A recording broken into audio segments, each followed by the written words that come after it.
What do you understand by the word conduct? Well, in physics, it means transfer of something. And the materials that transfer something through themselves from one place to another are called conductors. That something could be anything. It could be heat, it could be electricity, or many other things. However, here we are interested in electricity. In this context, we will use the word electrical conductors. So now can we define it? You're right.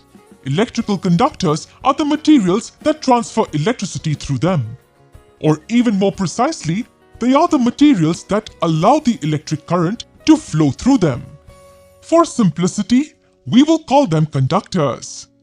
What are the examples of conductors? We have seen this simple circuit in the previous video.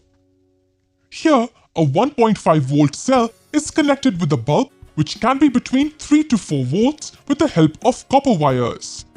So here I told you that the movement of electrons is from the negative terminal of the cell to the positive terminal.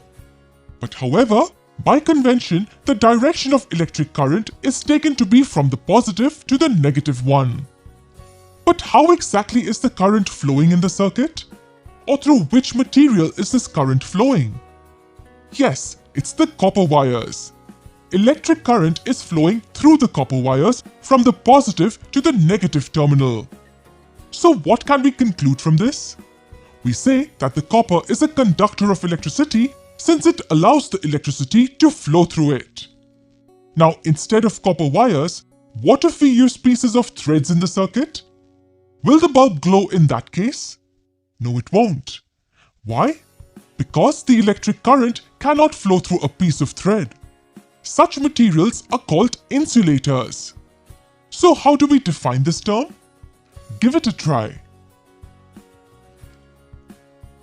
These are the materials which do not allow the electric current to flow through them. Let's study a bit about conductors first. Besides copper, what are the other materials that conduct electricity? Almost all metals conduct electricity. Silver, gold, aluminium, iron, and mercury are a few other examples of metals that conduct electric current.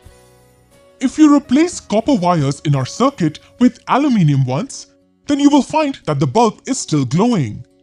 This proves that aluminium allows electric current to flow through it.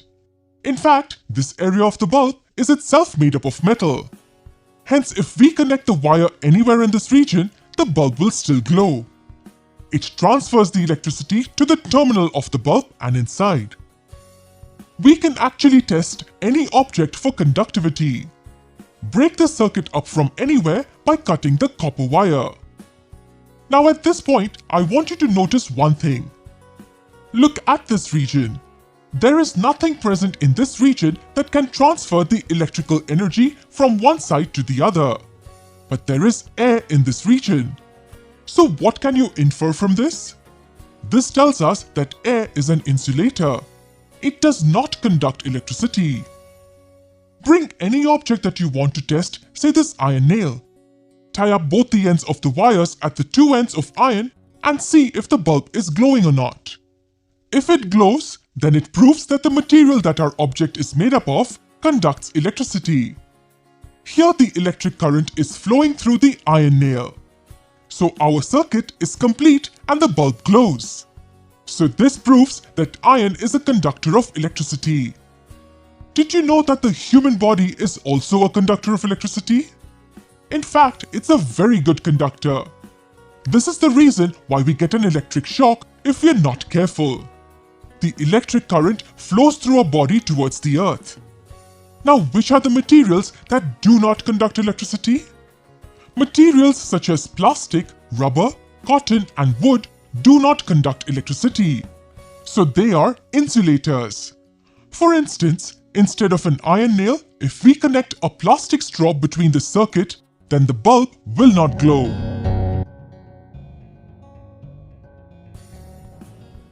तो बालको करी नहीं करी video like करी नहीं अभी तक कर दो पता है ना कैसे करनी है अंगूठे पे बटन दबा दो बटन को लाल कर देना याद से हाँ कर दो